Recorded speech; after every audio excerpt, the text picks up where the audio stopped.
Okay, watch your step now. Millions of gallons of hot magma are gathering in one flow and rising thousands of miles to the surface of our planet. A massive fracture in a tectonic plate shakes the ground and fills the air with a loud hum. Fire, gases, lava erupt from the dark, unexplored depths of Earth's crust. A planetary-scale catastrophe has just happened, and no one's noticed it. Now imagine you're having fun on a luxury yacht somewhere in the southwestern Pacific Ocean, drinking cocktails and sunbathing. At this moment, one of the most powerful volcanic eruptions in the planet's history is happening right below you. But you don't feel anything. You don't even drop your glass. Yeah, you can hear a strange sound coming from the ocean depths. You see foaming water and pieces of pumice floating up to the surface. But it doesn't bother you much. So how did it happen that we missed such a powerful eruption in 2012? Why did scientists find out about it only a few years later? The answer is simple: water. An eruption of an ordinary volcano is a huge disaster. There are incandescent liquid metals and molten rock containing almost the entire periodic table inside our planet. All of this soup is called magma, and it's constantly boiling inside the subsoil of our world. This hot substance is lighter than the surrounding crust, so it always rises. Fortunately, the planet's surface is strong enough and doesn't allow magma to splash out. But sometimes this protection fails. The upper part of Earth is covered with connected parts, tectonic plates. These plates collide with each other and then move apart. Imagine a big moving mosaic puzzle where all its parts are tectonic plates. And when a small part of this puzzle gets separated from another, magma immediately comes up. These unstable fault sites with leaking magma are called volcanoes. And when they erupt, it gets hot. Lava flows out of the vent and burns all the vegetation around. This is accompanied by earthquakes and thick black smoke. If a volcano spits out magma too high, it falls back to the surface in the form of fire rain. But the worst thing here is ash. It's not that ash that's left in your grill after a good barbecue, no. Volcanic ash consists of solid particles harmful to any organism. These particles are not burnt wood, but various chemical elements. Volcanic ash is sharp, dense, and tangible. It can block sunlight, cover and destroy all plants, settle in your lungs. If you get too close to an erupting volcano, well, you better have a fireproof suit, oxygen tanks, a gas mask, and an underground shelter. Then you might survive, but there's no guarantee. At the same time, if an eruption occurs underwater, you don't need to worry about it. Of course, if you're not a marine biologist studying coral reefs nearby, or if you don't travel past that area in a submarine. In that case, boy, you're in trouble. When an underwater volcano erupts, this shakes a colossal area, heats the water, destroys the seabed. But almost nothing happens at the surface. The enormous pressure of millions of gallons of water suppresses the destructive power of the volcano. Molten rocks shooting out of Earth's crust get pressed against the seabed. Yeah, a submarine swimming by would be thrown off course and might collide with solidified lava. Fortunately, no such cases have ever been recorded, but it can easily become a reality because underwater eruptions happen pretty often. More than 70% of all volcanic activity occurs underwater, and almost no one notices it. In most cases, these volcanoes immediately fall asleep after they erupt and never wake up again. But in 2012, something happened, and scientists couldn't ignore it. Big pieces of pumice, the size of a van, began floating up in the southeastern Pacific Ocean. These rocks covered about 154 square miles. There were thousands of them. They looked like a group of unknown floating mini-islands. Volcanic stones were scattered in the ocean over the area twice as large as New Zealand. Scientists determined the full scale of the disaster with the help of deep-sea sonar devices. They studied the seabed at a depth of 4,000 feet for a long time and found 14 craters from which magma had flowed during the eruption. The seabed was covered with frozen lava flows and tons of ash. The researchers found that more than a third of the erupted volcanic material surfaced and was scattered all over the place. The rest remained at the bottom. This wiped out all marine life in the area. It seemed that this eruption was one of the largest in the entire history of observations. But in 2019, researchers discovered something even more significant. That was an underwater volcano 3 times higher than the Eiffel Tower. According to scientists' calculations, it ejected between 30 and 1,000 times more molten rock than the previous volcano. This monster had been feeding from the world's deepest magma reservoir we know about. Seismic activity here was so devastating that it destroyed everything around. Fortunately, not for long. After any eruption, life reappears like a phoenix rises from the ashes. And it's not just a figure of speech. Volcanic ash and lava around the volcano contain many useful mineral elements. All of them nourish the soil and help microorganisms develop on land and in the water. For this reason, there's usually so much vegetation, flowers, and trees around volcanoes. And underwater volcanoes can eventually form islands. This is a long process that ends with the appearance of a massive piece of land above the water surface. To understand how this happens, you need to go back millions of years. So, let's go. See this underwater volcano? There are sea dinosaurs, giant sharks, and ancient fish swimming around. Now, the seabed starts shaking. The volcano releases tons of magma and ash. The water pressure immediately pushes all this stuff back to the bottom. The eruption can continue for a long time. The released magma raises the seabed. After hundreds, maybe 1,000 years, a new eruption begins. New magma flows create a new layer above the previous one. Over millions of years, layer by layer, the volcano is growing. It's slowly rising, thanks to constant eruptions. Of course, with time, some volcanoes go dormant, but this one continues to erupt. And then, one day, the volcanic rock reaches the surface and an island emerges. After many more years, the volcano can fall asleep. After this, life is likely to appear on the island. Grass, flowers, trees, animals. The area that was once ruined seabed is swarming with life now. Volcanic islands have unique ecosystems because they develop separately from all the continents. Observing such islands helps scientists understand how life on Earth evolves. New species of birds, animals, insects can live on these chunks of land. Hundreds of islands around the world appeared thanks to eruptions of underwater volcanoes. You can find them in Hawaii, Indonesia, Iceland. Many of them are inhabited by people who build villages and towns there. There were cases when a volcano erupted when people literally lived on top of it.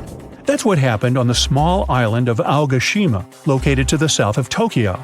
People built a beautiful town right in the crater of an active volcano. And in May 1785, an eruption began. Nobody expected this to happen. At some point, thousands of birds rose in the air and flew away from the island. Then the ground began to shake. A heavy, low sound shook the air. Thick smoke appeared above the top of the green volcano. The crater started spitting dirt, huge rocks, and red-hot pieces of magma into the sky. The disaster lasted several weeks. People somehow managed to evacuate. Then, finally, the volcano calmed down. After that, a long process of recovery started. The inhabitants of the town rebuilt houses, roads, infrastructure.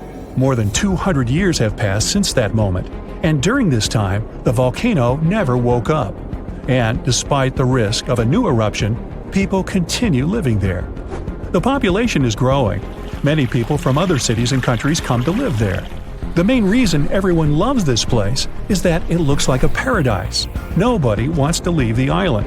There are thermal springs where you can bathe, dense jungle with many beautiful animals and trees.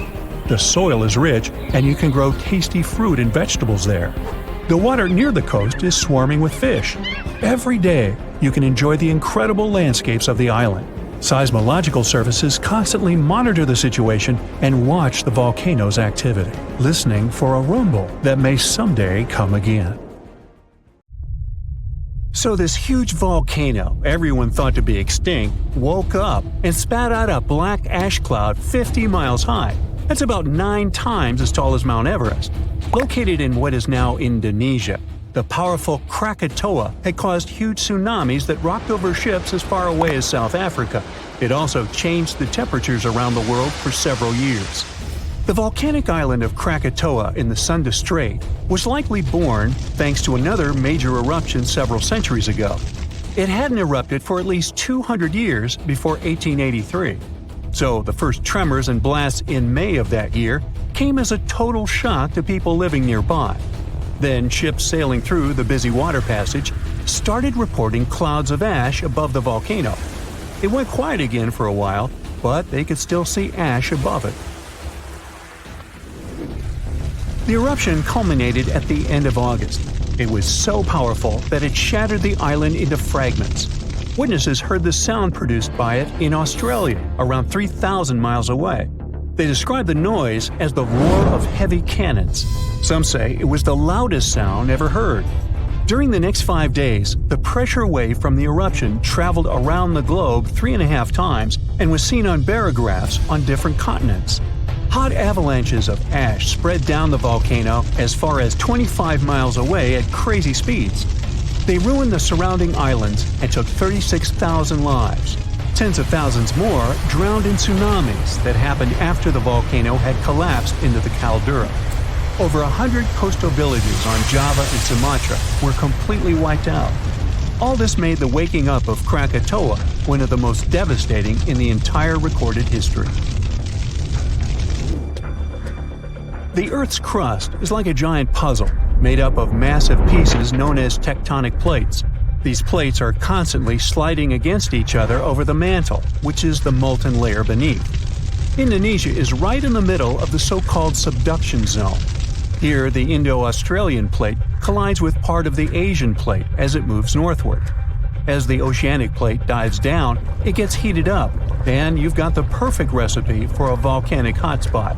Krakatoa had 3 peaks, each serving as an exit door for a massive magma chamber beneath it. During a previous eruption, debris blocked one of these exits, and the pressure built up beneath. When Krakatoa finally blew its top, the blast split the magma chamber wide open. The eruption led to a so-called volcanic winter. Krakatoa had sent 6 cubic miles of rock, ash, and debris into the atmosphere. They created a thick veil that surrounded the Earth. The particles scattered sunlight, and the troposphere below cooled down. The effect stayed strong for several years. The Northern Hemisphere experienced colder-than-average temperatures, and in some regions, summer temperatures didn't rise to typical levels. Southern California received a record amount of rainfall in the months following the eruption. The sky became darker in different parts of the world for years afterwards. The sunsets, for many months, turned into a spectacular show of red and orange. One astronomer supposed it was the source of the inspiration for The Scream by Edvard Munch. The painting shows exactly what the sky over Norway looked like after the eruption. It also produced a rare type of halo called Bishop's Ring and a volcanic purple light at night. For several years after Krakatoa had blown up, the moon looked blue and sometimes green. That's because some ash clouds were full of particles large enough to scatter red light, only letting other colors pass. Someone even witnessed lavender sun and night-shining clouds. Krakatoa became the first scientifically well-recorded and studied eruption of a volcano. Between the moments the first clouds of ash were seen by a ship passing by and the disastrous eruption, scientists managed to organize geological expeditions. They studied the volcano and gathered samples of volcanic rocks. It became useful for understanding volcanic activity. Krakatoa was sleeping tight until the 1920s, when some locals noticed a column of steam and debris spewing from the collapsed caldera. Within weeks, the rim of a new cone sprang up above sea level. After a year, it was a small island named Child of Krakatoa. It continues to erupt, but fortunately without serious consequences so far. In April of 1815, Mount Tambora unleashed a massive eruption, wreaking havoc on the Indonesian island of Sumbawa. It destroyed homes and claimed 10,000 lives. Another 80,000 perished because of diseases that spread in the aftermath. The following went in history as the year without a summer. Cold, wet conditions wrapped Europe and North America in an unexpected chill. It became the coldest in at least 250 years. In the summer of that year, the temperatures dropped the most. Crops didn't grow, livestock didn't survive, and famine took over Western Europe and North America. New England had snow and terrible frost in the summer months. Food prices went up. Oats for horses became a luxury. Some people say it even inspired the invention of the bicycle in 1817. Scientists used early data and climate models to see if it was all because of the Tambora eruption. They compared the data to similar years. They showed that precipitation was around the same, but the temperatures were much warmer. When they introduced the volcano into the scenario, they got the exact data for the year without summer. They say that a powerful volcanic eruption like that one increases the likelihood of extreme cold by up to 100 times. The explosion of the Toba supervolcano on the island of Sumatra around 74,000 years ago became the Earth's largest volcanic eruption in 28 million years. Parts of Indonesia, India, and a slice of the Indian Ocean got a cozy blanket made up of 6 inches of volcanic debris. It spat out a volume of rock comparable to almost 3 million Empire State Buildings. The crater it had left behind is still seen from space. All the ash and volcanic gases that sprang into the atmosphere because of the eruption partially blocked the sunlight. A severe volcanic winter began and lasted for 6 to 10 years. Some anthropologists see a connection between the Toba eruption and how limited modern humans are when it comes to genetic variety.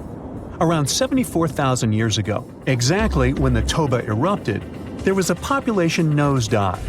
That's why all modern humans trace their roots back to a tiny group of survivors. The Toba catastrophe theory proposes that most early humans in Europe and Asia didn't make it through the post-eruption climate chaos. Instead, a lucky, genetically limited bunch found their safe haven in Africa. But archaeological and paleoclimate records disagree with this theory. Benjamin Black from Rutgers University and his team set out to crack the code and discovered a hidden paradox. Maybe we were peering through the wrong climate lens. They ran 42 different climate model simulations, varying the magnitude of volcanic emissions, time of year of the eruption, background climate state, and eruption column height to see what climate disruptions the Toba eruption might have caused. There was a significant drop in temperatures in the northern hemisphere in the first year after the event, up to 18 degrees Fahrenheit. The southern hemisphere, where the early humans were settling, didn't go through a rough cooling that could have affected them all. The most significant eruptions that can seriously change the world's climatic patterns come from supervolcanoes, like Yellowstone or Mount Toba. Luckily, these erupt very rarely, about every 100,000 years or more. Still, climate scientists study volcanic eruptions to understand and explain short periods of cooling in the history of our planet. Every few decades or so, a volcanic eruption lets out a substantial number of particles and gases. Some of them will block enough sunlight to start a brief global cooling period. Nothing like the real volcanic winter, but still felt across the globe.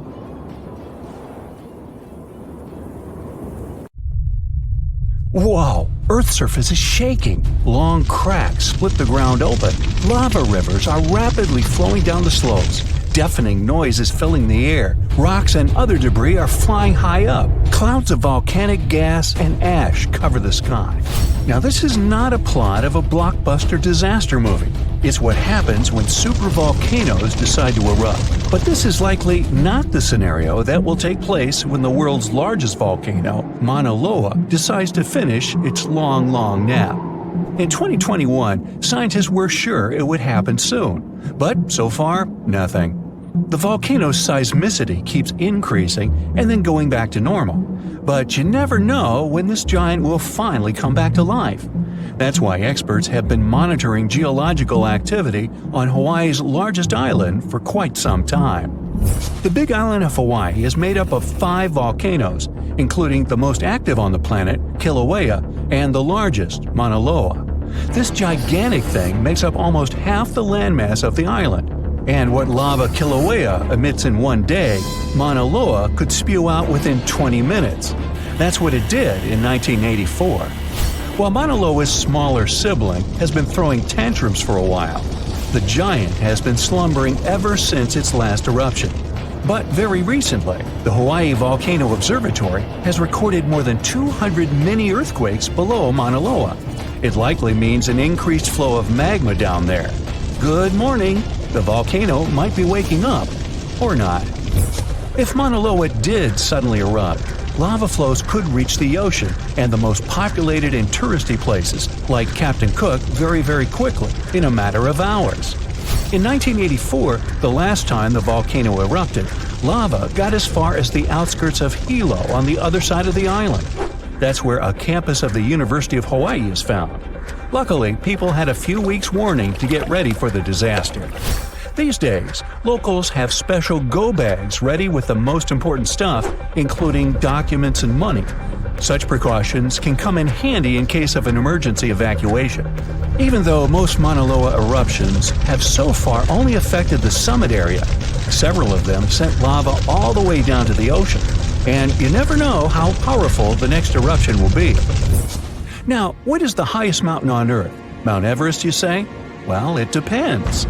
From seafloor to the summit, Mauna Loa is 1,000 feet taller than the famous Himalayan peak. The volcano is so big, it makes the Pacific plate it's sitting on literally slump under its weight. Scientists say that when this monster of a volcano erupts, the volume of lava coming out per unit will be life-threatening. Over its recorded history, Mauna Loa has been erupting regularly, almost every 6 years. And even though the last eruption of the volcano occurred about 40 years ago, scientists are certain it'll happen again. Now, remember the scene I showed you at the beginning? Well, you can relax. It's not likely to happen with Mauna Loa. The thing is, big island volcanoes, including Mauna Loa, aren't very volatile. That's because they're shield volcanoes. These volcanoes got such a name because they aren't really very high and resemble a warrior's shield placed flat on the ground. Shield volcanoes get formed by very fluid lava. It travels farther and forms much thinner flows than lava erupted from a stratovolcano, which is conically shaped and tall, like the infamous Krakatoa in Indonesia. So if, or should I say when, Mauna Loa erupts, there probably won't be ash clouds and tons of debris. The most dangerous thing will be lava. Since Mauna Loa is a shield volcano, its lava is extremely fluid and voluminous, which allows it to flow far and fast. Using theoretical vent maps, experts from the Hawaii Volcano Observatory have made charts of possible lava flows. They're kind of worried about earthquakes clustering at high rates. It likely means that lava is on the move under the surface. 500 to 600 earthquakes per day are a serious reason to be on high alert. On the other hand, it doesn't necessarily mean a disaster or inevitable eruption. Around a decade ago, several earthquakes that happened at the same time signaled that something was happening under Mauna Loa. But an eruption didn't occur. Instead, half the volcano shifted a bit to the south. This way, it probably gave more room to magma so that it had enough space to stay beneath the surface. Now, let's get back to the catastrophic eruption we saw at the beginning of the video. That's what often happens when a supervolcano erupts. Those are volcanoes that have at least once had an eruption with a volcanic explosivity index of 8, which is the largest recorded number on the index. Supervolcanoes are often extremely large, with no cone at all. That's because they're typically the remains of gigantic magma chambers that once flared up, leaving behind a caldera. They're usually found over hot spots. Supervolcanoes can produce super eruptions, and when they do, they blow more than 240 cubic miles of ash, molten rock, and hot gases up into the air. In other words, 4 super eruptions could fill the Grand Canyon to the brim. Supervolcanoes get formed when gigantic volumes of scorching hot magma are trying to escape from deep underground. This magma rises close to the surface but can't break through Earth's crust. That's why a huge pressurized pool of bubbling magma gathers at a depth of only several miles. The pressure keeps growing because more magma is trying to get to the surface until, bam, a super eruption occurs. The most recent super eruption happened in New Zealand. Well, when I say recent, I mean around 26,500 years ago. Nah, I wasn't around then. That's when a supervolcano beneath the surface of Lake Tahoe spewed into the air more than 300 cubic miles of ash and pumice. Imagine 500,000 Great Pyramids of Giza flying up at the same time. That's how incredibly powerful that eruption was. But the most exciting and confusing thing about the eruption was that the Tahoe volcano simply didn't go off like many others. At first, everything was going as usual. More than 200 square miles of magma had built up under the surface, and the pressure was getting higher and higher. But after the rock cracked and the first part of lava rushed out of the crater, something went wrong, and the supervolcano took a break. Only several months later, the disastrous eruption shook the ground, and thousands of tons of lava, rocks, and ash flew high into the atmosphere. But the age of supervolcanoes isn't over. The most infamous of them all is probably the one in Yellowstone National Park. This giant handles at least 3 mega-powerful eruptions, and who knows how many smaller ones. If this monster erupted anywhere as strongly as it did 2.1 million years ago, it would spit out more than 588 cubic miles of red-hot material. You can probably picture it more vividly if I tell you that this volume is comparable to 65 million Capitol rotundas in Washington, D.C. piled together. Wow. Anyway, scientists are sure that Yellowstone doesn't present any danger these days. For an eruption to happen, magma inside must be at least 50% molten. With the Yellowstone caldera, this number is just 5 to 15%. But of course, Yellowstone isn't the only supervolcano on our planet. There's also New Zealand's Tabo you already know about, Japan's Air Caldera, California's Long Valley, Indonesia's Toba. Any of them can one day produce a super eruption.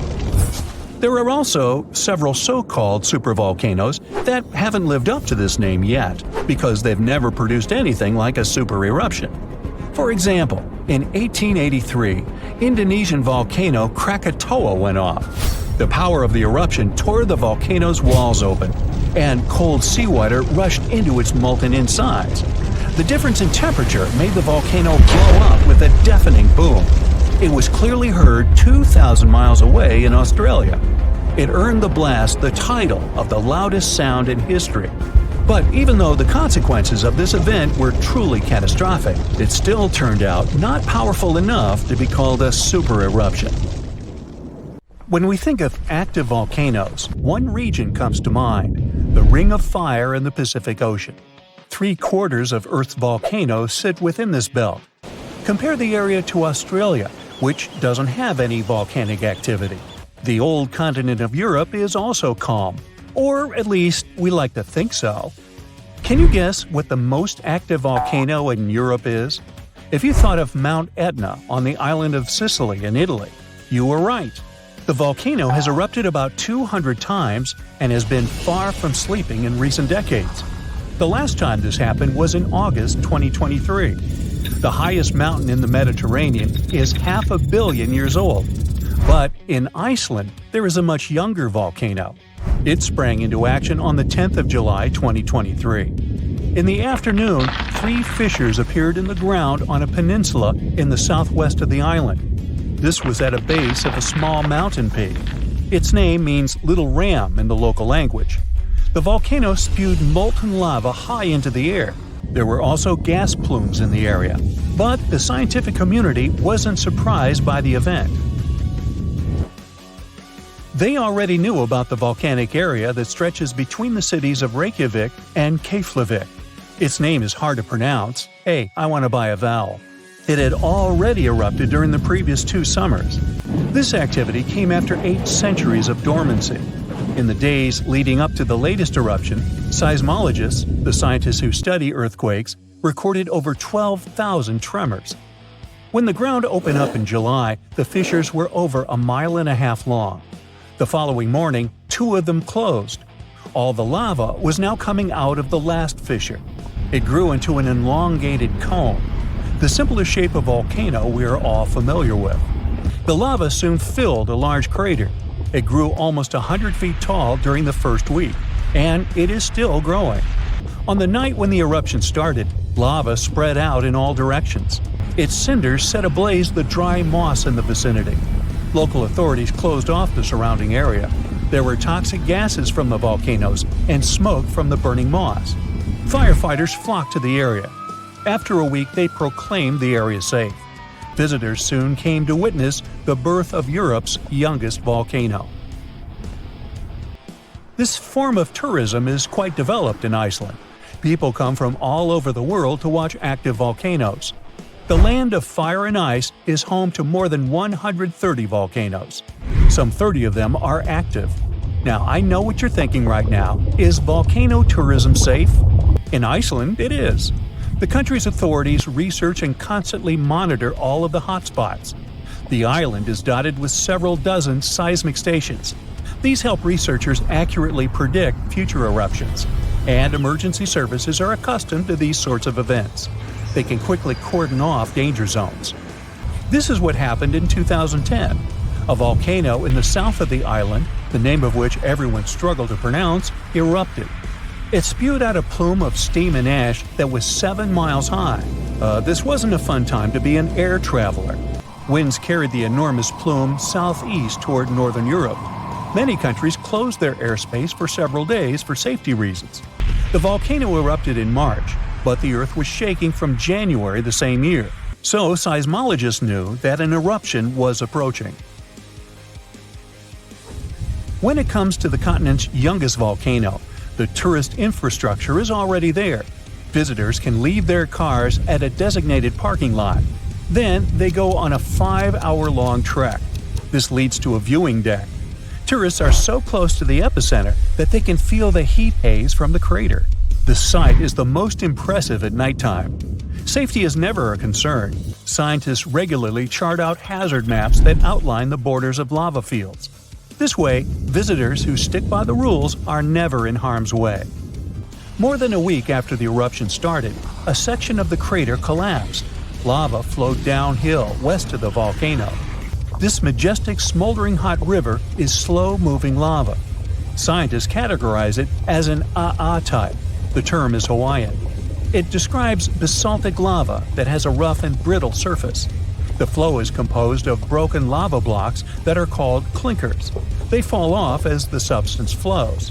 This reveals red-hot areas. The cooler sections of lava are gray and black in color. When it moves forward, it produces a distinctive sound like shattering glass. Nearly a month after the eruption of the new volcano, we got aerial footage of an interesting phenomenon. A tornado formed directly over the lava flow. This occurs due to the high temperatures in the area. When the conditions are right, a column of heated air can easily turn into a mini tornado. Scientists observed a similar event happen during the 2018 eruption of Mount Kilauea in Hawaii. The lava fields of Europe's second-largest island tell the story of the creation of Iceland. It sits above the place where the North American and Eurasian plates meet each other. Tectonic plates are huge, rocky chunks of Earth's most outer layer. There are roughly 20 of them. They rest on a partially molten layer of rock. All the lava we see on the surface starts its journey here. You could say that these plates float on molten rock. Their boundaries are unstable, so when two plates grind past each other, they release tremendous amounts of energy. The formation of volcanoes is one result. These are places where the molten rock travels upward to the surface. Iceland began to form some 60 million years ago. The tectonic plates under the ocean drifted apart. Enough lava piled up on the surface to create solid ground. This ancient rock is under the waves today. As new lava reaches the surface and cools down, it pushes the old rock away from the center of the island.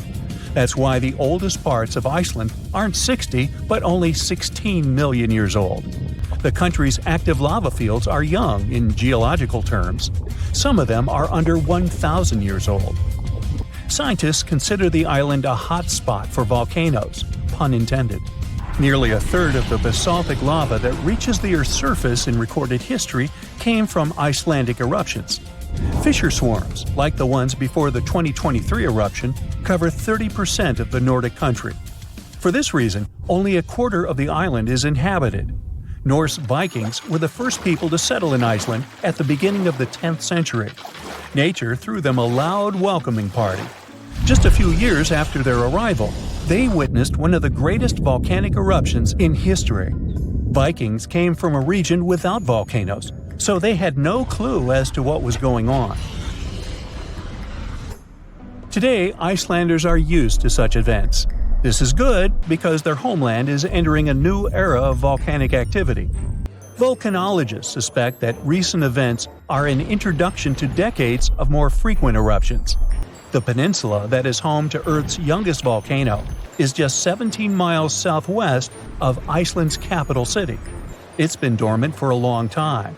Present-day eruptions there are a reminder that the natural processes that created Iceland are still ongoing. Recently, scientists discovered that there's a historical link between volcanic eruptions in the north of Europe and glaciers. Our planet went through at least 5 major ice ages. These were exceptionally lengthy periods when the average temperature on Earth dropped. The result was the expansion of ice sheets across northern Europe and North America. The last ice age ended some 10,000 years ago. Researchers are still trying to fully understand how these glacial periods affected volcanic activity. They suspect that the sheer weight of all that ice disrupts the flow of magma underground. When glaciers retreat, the pressure is lifted. This makes it easier for lava to flow upward to the surface where it bursts.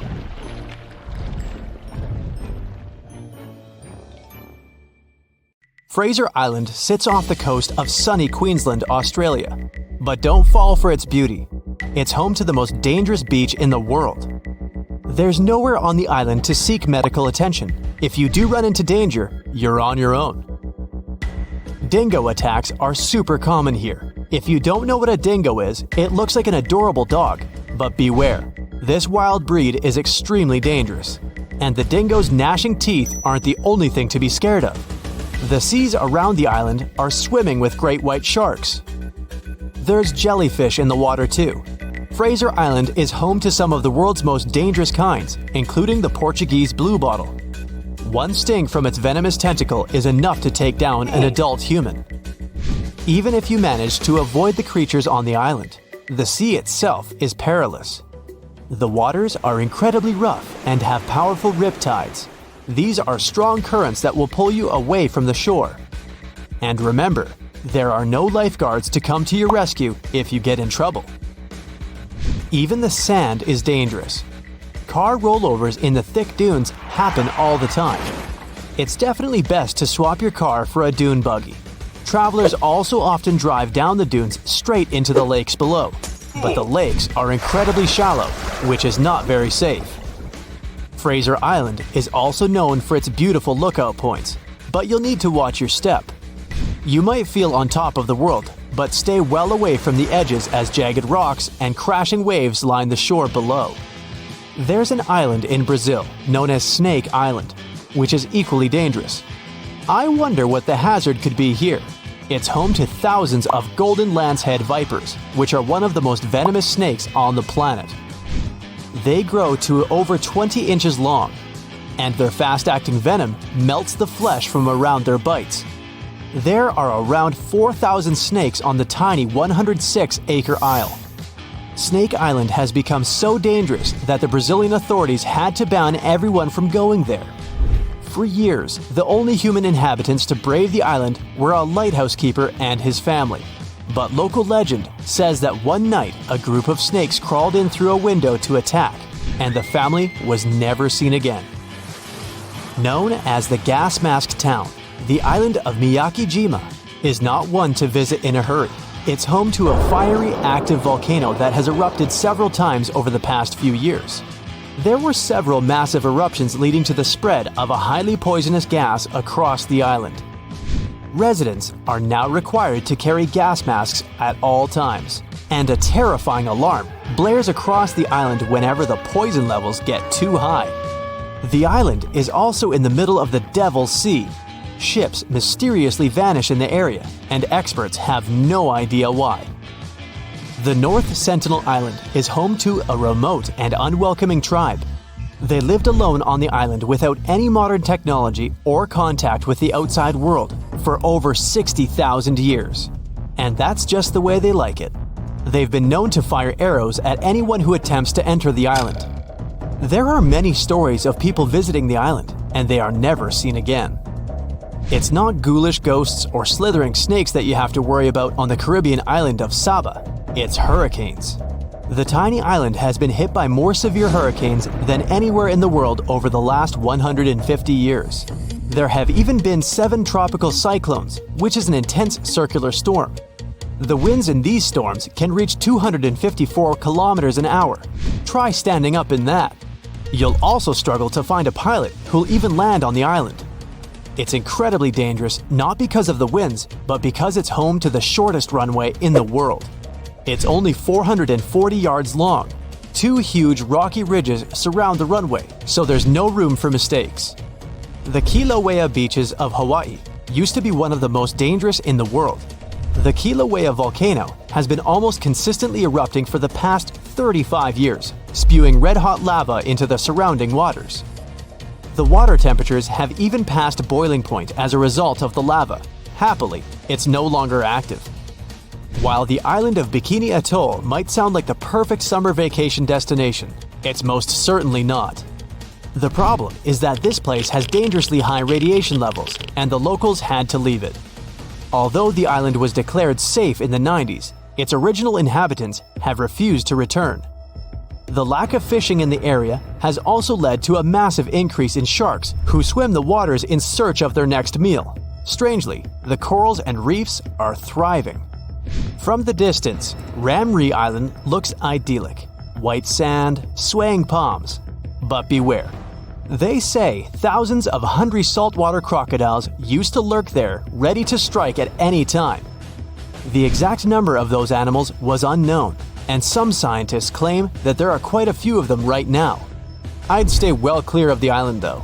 I don't really feel like becoming crocodile food. Skeleton Coast in Namibia is appropriately named as the harsh landscape and lack of water make life almost impossible. Whale carcasses, turtle shells, and elephant rib cages litter the shore. If that isn't bad enough, lions and hyenas patrol the beach in search of their next meal. The surrounding waters are just as dangerous, as they are home to 11 different species of shark. Many sailors have become lost on this coast and have never been seen again. Cape Tribulation in Australia also lives up to its name as it is packed, full of dangers. Swimmers have to wear special stinger suits because the water is teeming with stinging jellyfish. Saltwater crocodiles also hide in the water, but they don't make a suit to keep you safe from those. It's not just the jellyfish that sting. The area is covered in stinging trees. The trees have jagged leaves that give the crocs' teeth a run for their money. On land, there's angry cassowary birds. There are flightless birds that are the same size as an ostrich. They have sharp talons that can easily slice through skin. The Ottakliv beach in Norway is one of the best places to see the northern lights, but you'll be lucky if you survive more than one night there. The seas surrounding the island can reach 46 degrees Fahrenheit, and that's just in the summer.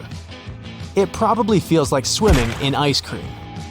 For years, Gansby Beach has remained a habitat for the most dangerous creatures on the planet.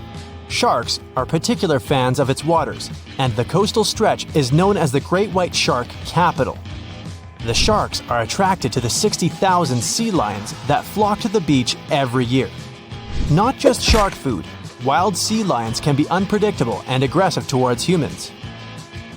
Comoro Islands are the worst vacation destination for those who don't really like mosquitoes. The place is swarming with the little guys. Locals say all the water on the island must be contaminated because of them.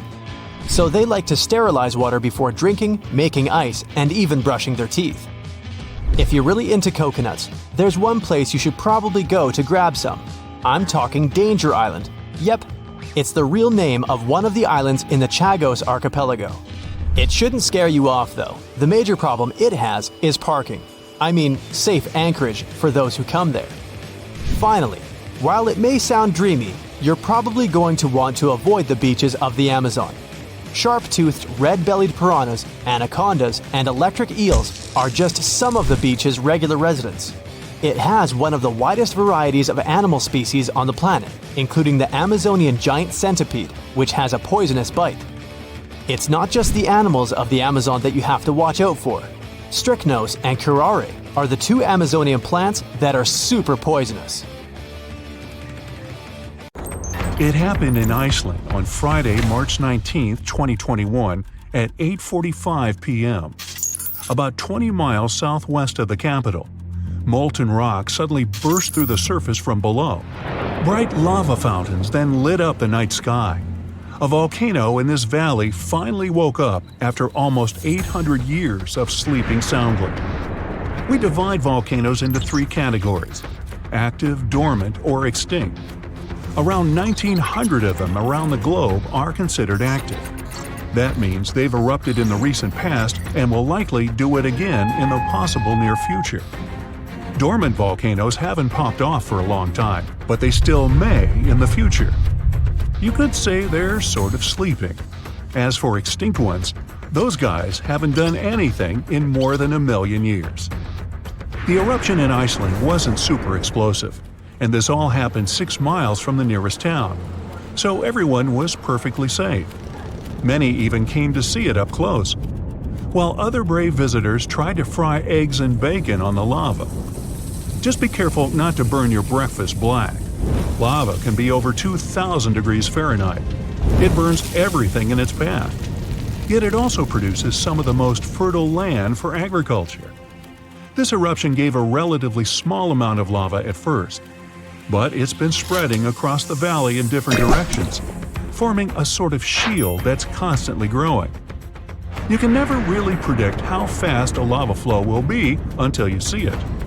It all depends on how thick it is and how steep the mountain slope.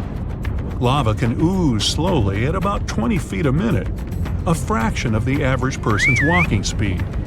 Or it can flow as fast as 30 miles per hour, which even the fastest person on Earth can't outrun. But the lava isn't even the most dangerous thing about volcanoes. That would be the toxic gases spewing from the eruption. And those spread faster and further than the lava flow.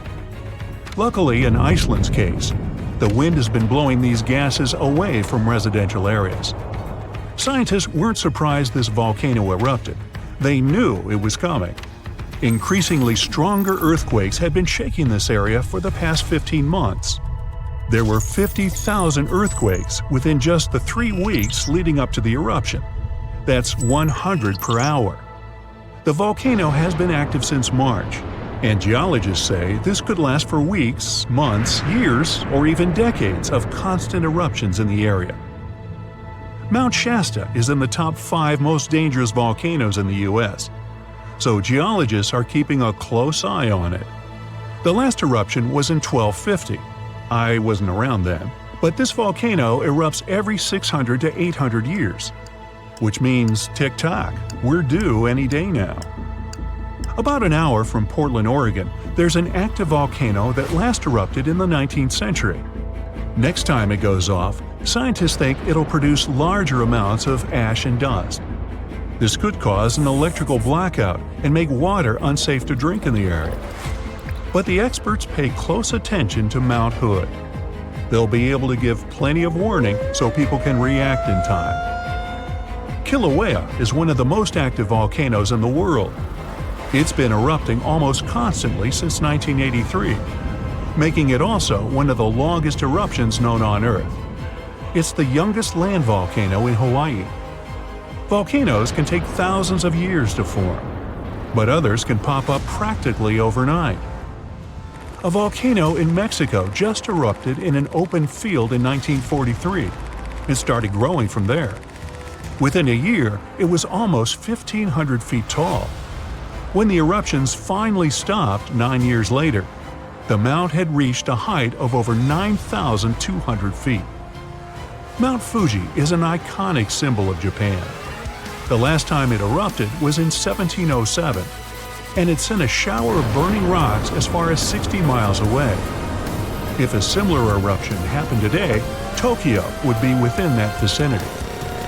Mount Fuji is right on the Ring of Fire, that horseshoe-shaped region in the Pacific Ocean full of active volcanoes and earthquakes. From one end to the other, it's almost 25,000 miles long. It could wrap all the way around the Earth's equator. In January 2020, Taal Volcano in the Philippines started spewing lava, sending huge plumes of ash half a mile up into the sky. The eruption even triggered a rare phenomenon, a dirty thunderstorm. That's when the smoke cloud above a volcano produces its own lightning. The chance of volcanic tsunamis was also high.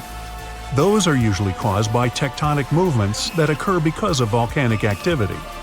Taal has erupted more than 30 times in the last 450 years. This volcano in Ecuador last erupted in 2016. Scientists think it might be showing some early warning signs of magma on the move. This is an active stratovolcano, a specific cone-shaped type with steep sides. They form from sticky lava that doesn't flow that easily. That lava goes around the vent, cooling and piling on itself to form these steep walls. These types are more likely to produce explosive eruptions like the ones we see in movies. Ruapehu is the oldest national park in New Zealand, a volcanic wonderland where you can closely see all those steaming craters, magnificent lakes, and unusual rock formations. It last erupted in 2007 and has had 10 eruptions since the mid-19th century. But eruptions, lava flows, and toxic gases aren't the only danger coming from volcanoes. There's also a thing called lahar, a kind of volcanic mud flow of debris. In between eruptions, snow melts and a lake forms in the caldera. If the last eruption brought mud, ash, and rocks in the lake, it becomes dangerously full. In that case, only a temporary dam holds it back.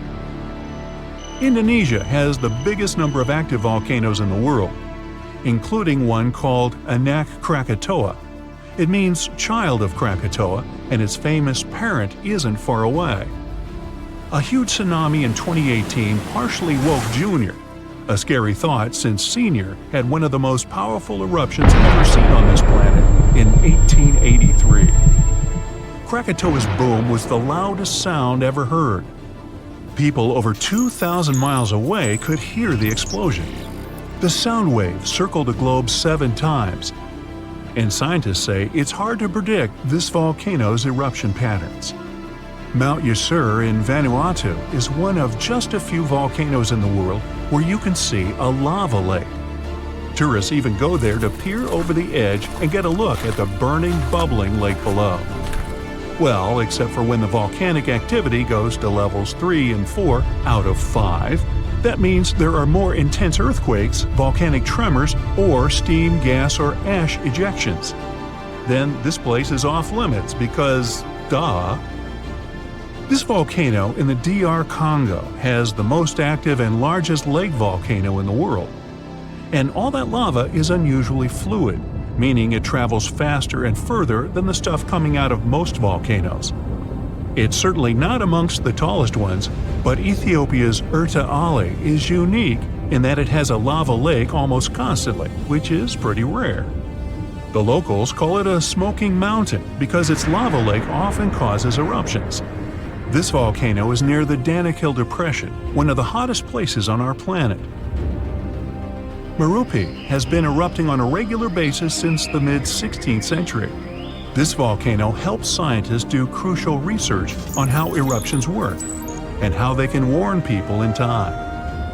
After it was dormant for a while, this volcano in central Mexico sprang back to life in 1994. Ever since then, it's been producing huge mud flows and strong explosions in unpredictable intervals.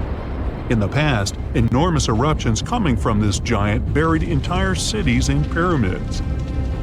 Imagine staying in a hotel and waking up to the magnificent view of a massive volcano covered in glowing rivers of lava and clouds of ash. When it lets off heat, visitors to this area in Guatemala take a chance to roast some marshmallows there. One of the most active volcanoes on Earth is on a small island north of Sicily. Stromboli has regular explosions, together with glowing lava coming from vents inside the crater. Not too far away is Etna, Europe's most active volcano and one of the biggest continental ones in the world. By the way, Earth definitely isn't the only planet with volcanoes. The largest one in our solar system is on Mars. It would cover the entire state of Arizona, and it rises nearly 3 times higher than Mount Everest. Ooh, don't look down. Day 1. A small but powerful tremor is shaking the city of Naples, Italy. The news networks are reporting on the event. The experts believe that Mount Vesuvius, the stratovolcano on the Gulf of Naples, will explode soon. But when? It's erupted many times in the past. In fact, that's how it got its shape. It's made of multiple layers of hardened lava, pumice, and ash. Vesuvius last erupted in 1944, but a major blast happened there nearly 2,000 years ago. It buried the Roman towns of Pompeii and Herculaneum and decimated the surrounding areas. Today, 3 million people live less than 20 miles from the volcano, and 600,000 live in the danger zone. Large eruptions happen every few thousand years, usually after long periods of calm. And the trouble is, Vesuvius is long overdue for its next one. This time, though, the volcano is being watched by the Vesuvius Observatory. It has seismic stations, special GPS arrays, and satellite-based radar to help it measure ground movement. They also have special equipment to test the chemicals found in the gases coming from the volcano. All of this helps the experts work out whether it's about to go off. But will it? Right now, the magma is more than 6 miles from the surface. Things seemed safe yesterday, but now they're about to take a turn for the worse. Day 3. Another tremor comes in measuring 3 on the Richter scale. All the equipment that's installed near the volcano is now going off. The magma is pushing upwards. It's not at the surface yet, but Vesuvius is definitely restless. 2 more tremors follow in the afternoon. They don't feel like regular earthquakes, and geologists can see the difference in their seismographs. Volcanic quakes register about 4 to 5 less on the Richter scale. Now, the experts are sure it's just a matter of days or weeks until the volcano erupts. Some volcanoes can be restless for months or even years before they go off. But that's not how it goes with Vesuvius. Day 4. The ground starts to crack open, as if a giant creature is trapped in the Earth's crust and is trying to desperately get out for some air. Steam escapes from the little cracks in the soil. Certain areas are hotter than others. If you went there, it would feel like you walked straight into an oven, and it would be hard to breathe. Some sheep got too close to the mountain and passed out. When the farmer found them, he almost collapsed too, not from the heat, but from the gases. Carbon dioxide and hydrogen sulfide are being released into the air. The entire area around the volcano smells like rotten eggs, and many of the forest animals are now staying clear. The nearby trees have been absorbing these gases from the soil for days on end now, and they're starting to turn brown. The carbon dioxide levels in the area are skyrocketing, and all the detectors are beeping constantly. Day 6. The tremors are getting more frequent.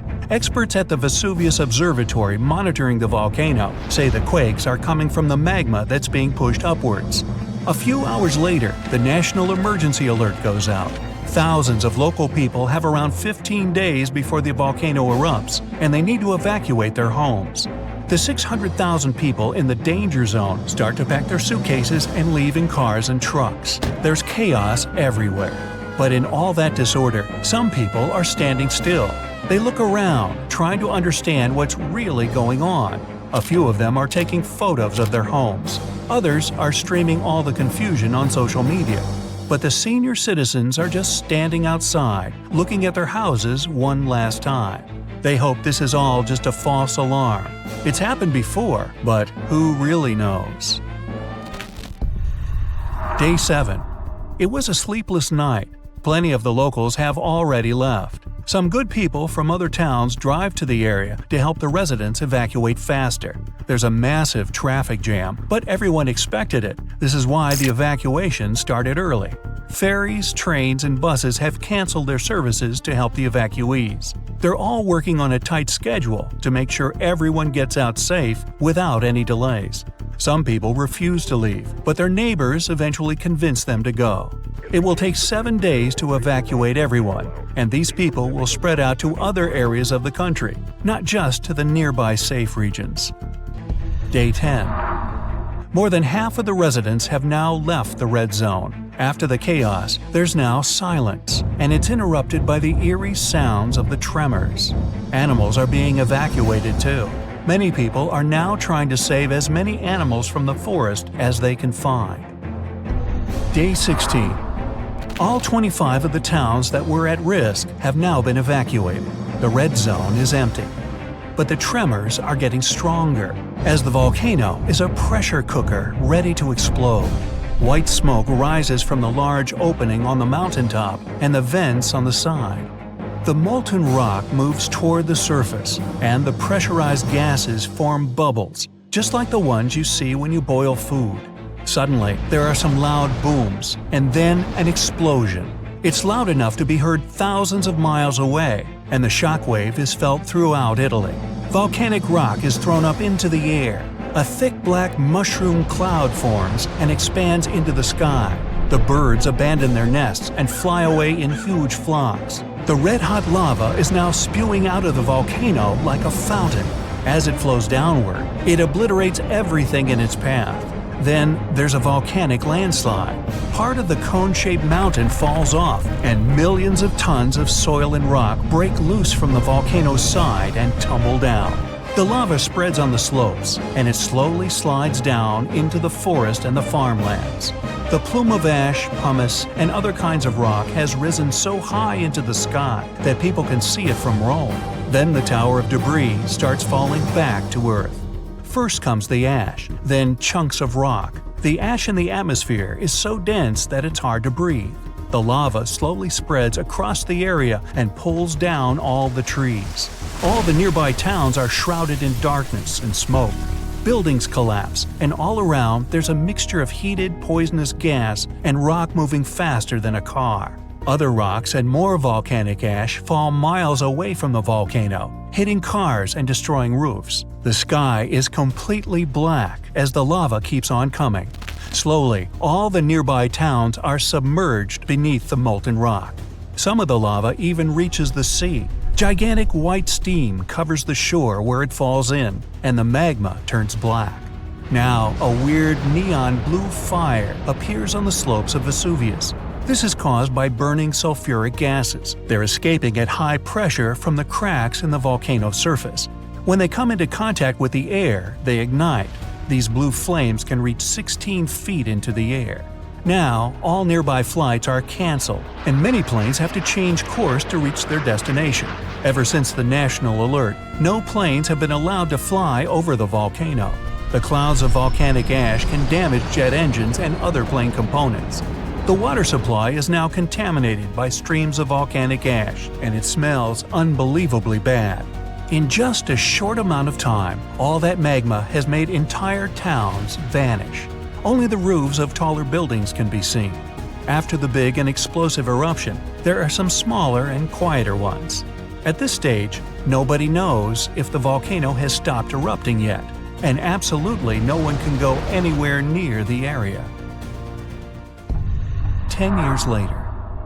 Most parts of the red zone are now hidden under hardened but still warm lava, including the ancient site of Pompeii. Some people have started to forget about what happened. Others have begun their new lives elsewhere, and some don't even want to think about what happened to their old homes. But several of them are counting the days until they can go back. 100 years later. You're walking in what appears to be a wasteland of volcanic ash. You suddenly realize that you're standing on top of your great-grandparents' town. Everything is now submerged under a thick carpet of solidified lava. But below it all, just about everything is still intact, completely frozen in time. So, you notice anything weird? Recently, there have been alarming changes in the water levels in different parts of Yellowstone Lake.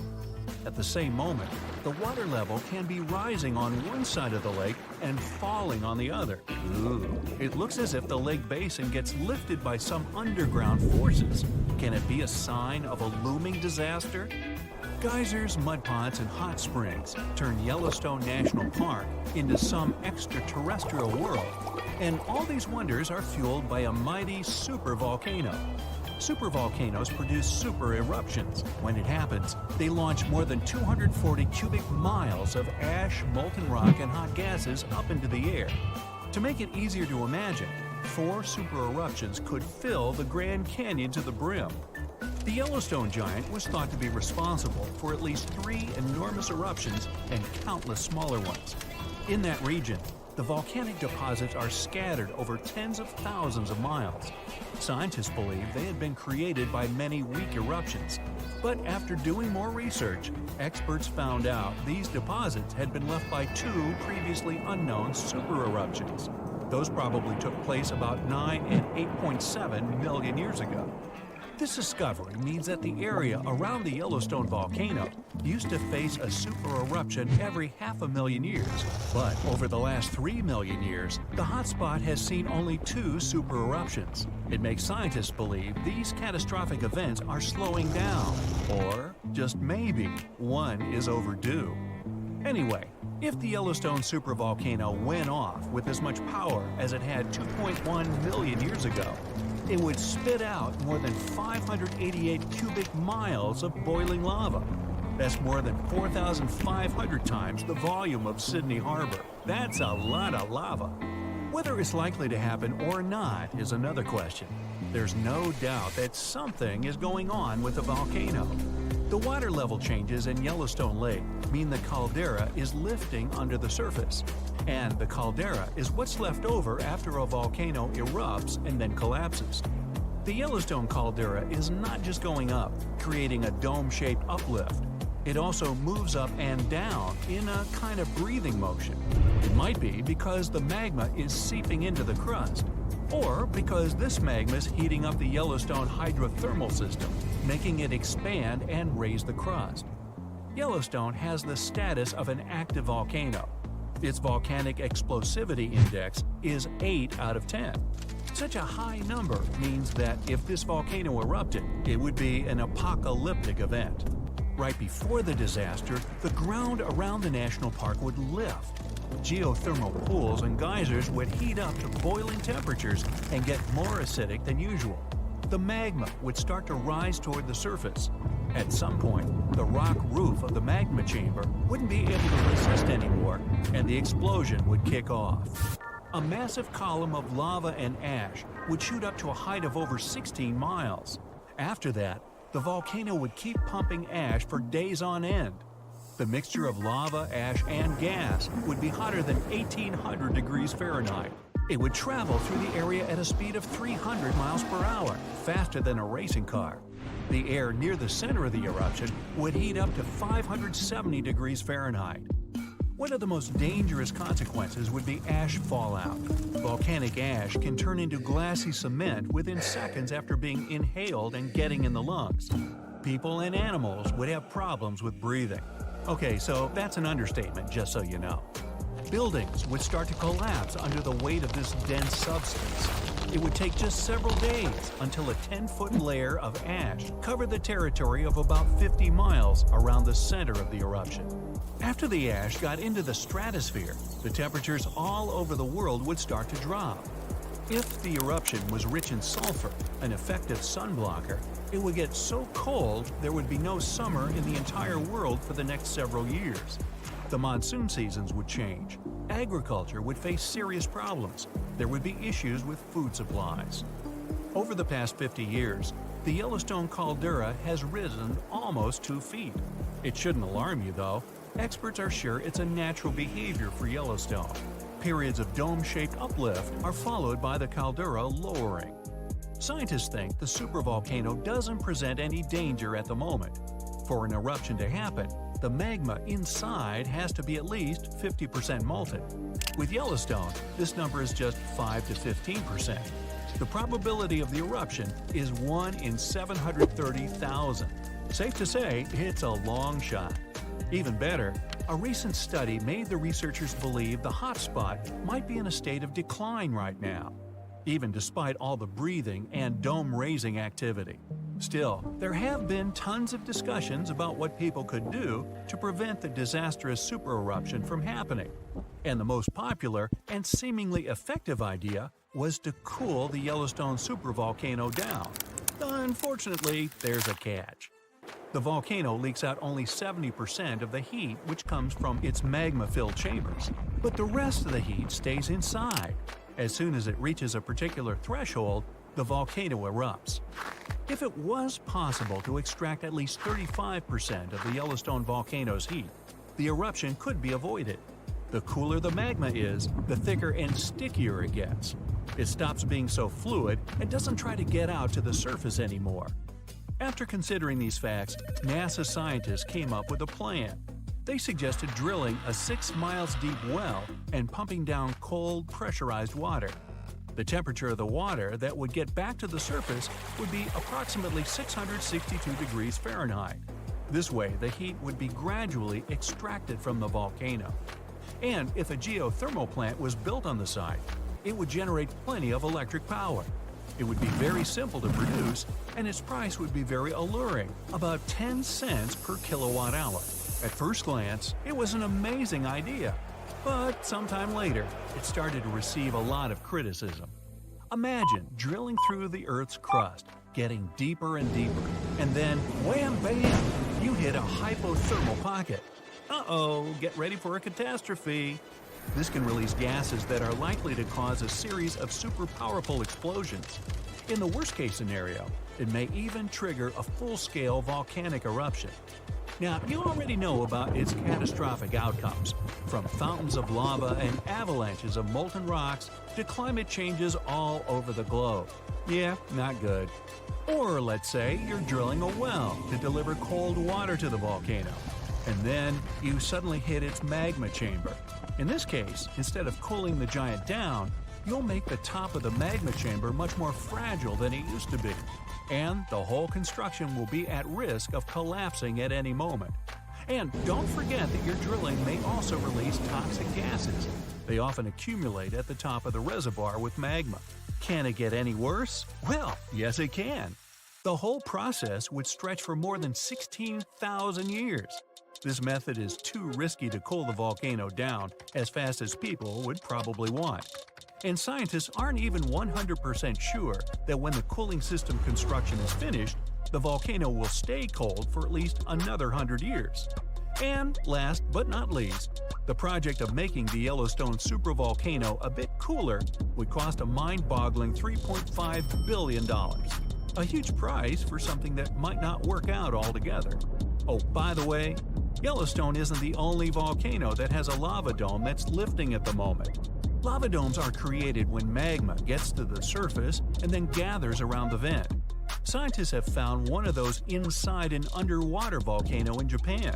This dome is more than 2,000 feet high and more than 6 miles wide.